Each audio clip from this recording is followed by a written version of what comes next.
Oh, believe me, we have some other conversations to dive into when it comes to Red Wings captain Dylan Larkin.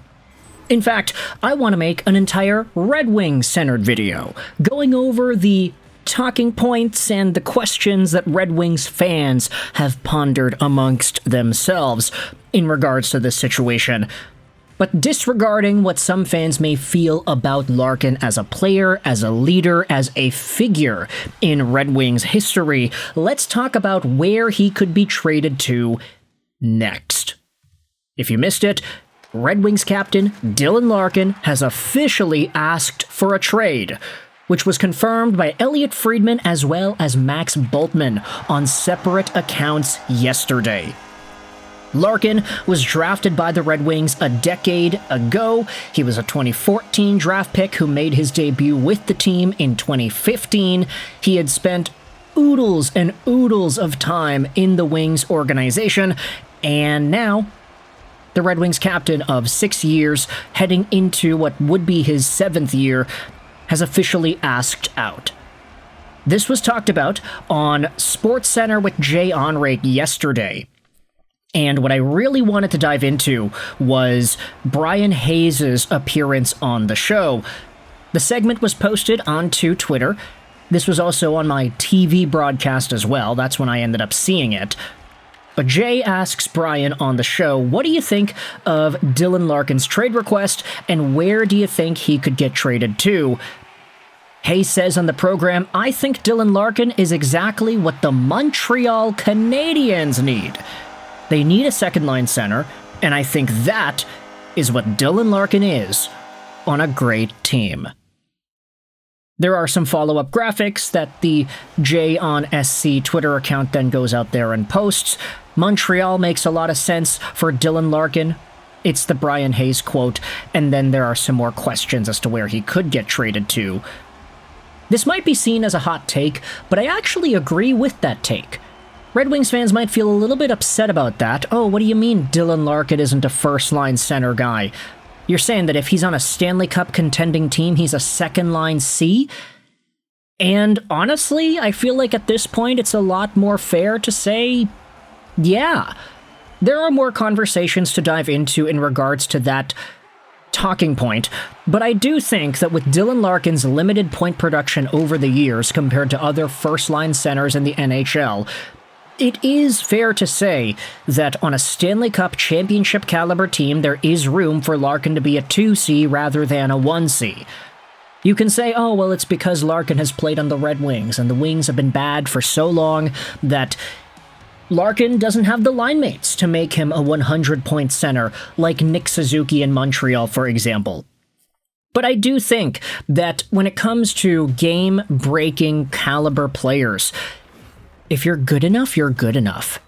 If you're good enough, you'll find ways to make it happen. And I just don't know if Dylan Larkin has been the right guy to put that sort of emphasis on throughout his career with the Red Wings and as the captain of Detroit's team itself. Montreal, yes, it's true, Nick Suzuki has some really great players to play with. He's got a 50-goal scorer in Caulfield. He's got a 70-plus point defenseman in Hudson on the power play. That's going to help Suzuki boost up his overall numbers. If Dylan Larkin was in Montreal, he'd probably get a lot more points than he did this previous season, right? But would he be as good as Suzuki? That's a pretty great question, I think. If Larkin was on a Stanley Cup contending team, would he be able to match up with a Nathan MacKinnon, a Connor McDavid, heck, even an Austin Matthews or a Nick Suzuki? You can say that it would be close, but maybe 6 or 7 times out of 10 Larkin walks out of that matchup defeated. I don't know, that's just kind of the way that I'm thinking about it. But for the Montreal Canadiens in particular, Dylan Larkin being available opens up the door to some pretty big possibilities for what the Habs could be able to do. Larkin, as a second-line center, is an incredible replacement on Oliver Kapanen down the middle. And that's not to say Kapanen isn't going to be on the team, it's just saying, hey, you think about second-line C. You got Newhook, you got Deneau, you got Evans, you've got Kapanen, all these guys have rotated around that range of the lineup. Having a bona fide second-line center like Dylan Larkin would do wonders. He'd be a top penalty killer, he'd be a second power play guy, maybe his point production goes down a little bit because with the Red Wings organization, he has been the number one center, all situations, top power play, etc., etc. But I do think that Larkin with the Montreal Canadiens would put the team fully over the edge and give the spark that they need to inevitably one-up the season they had this previous one. I'm not saying it's guaranteed they make the Stanley Cup Finals next year if they have Dylan Larkin and nothing else changes, but it puts them in a much better spot, right? The Montreal Canadiens lacked significant talent throughout the rest of the lineup. That's not to say they didn't have depth, necessarily. Like, we understand the Montreal Canadiens had some great secondary scoring. You got guys like Texier, Josh Anderson showing up in big ways throughout the course of this playoff run. But you're not saying that Texier and Josh Anderson and Newhook are top-of-the-line guys on this team, right?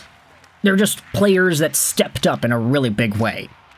Dylan Larkin would have that de facto label of being a star player. And when you think about the Robert Thomases, you think about the Vinny Trocheks, I'd say Larkin is right in the middle between those two guys. And if there is any sort of an incentive for him to come to Montreal, if in any respect it's an idea that he feels intrigued by, then there could be some potential leverage there. If Larkin decides, hey, I want to use my trade protection clause and I want to limit the trade destinations to Montreal and maybe some other teams, then all of a sudden it's a lot easier of a bidding war for Kent Hughes to go out there and win. Brian Hayes' take on TSN Sports Center I do think is a really great one, and the Montreal Canadiens stand out to me as a pretty big destination. Although I understand that for the Red Wings fans going out there and checking into this video, it would be kind of weird to see Larkin traded interdivisionally, right? Seeing the Red Wings, and Steve Yzerman especially, succumb to a trade within the division, sending Larkin over to a team that they play off against multiple times a year, it doesn't seem appropriate. But at the same time, if the guy ends up demanding a trade to any specific destination, then he's got no choice to make it happen. You also have other teams that have hovered around the bubble of Dylan Larkin trade talk already. The Minnesota Wild are a pretty big one, I would say. Everybody's kind of linking the Quinn Hughes situation to Minnie and Dylan Larkin to Minnie as well as a result. I'm not saying that's guaranteed. You could also talk about the other teams that have state tax advantages, whether Vegas, Dallas, Florida, Tampa Bay could get involved. That'd be the basic pickup, though. I mean, nobody's really going out there and saying that Dylan Larkin would be unique or inventing the wheel in any way if he goes to one of those teams.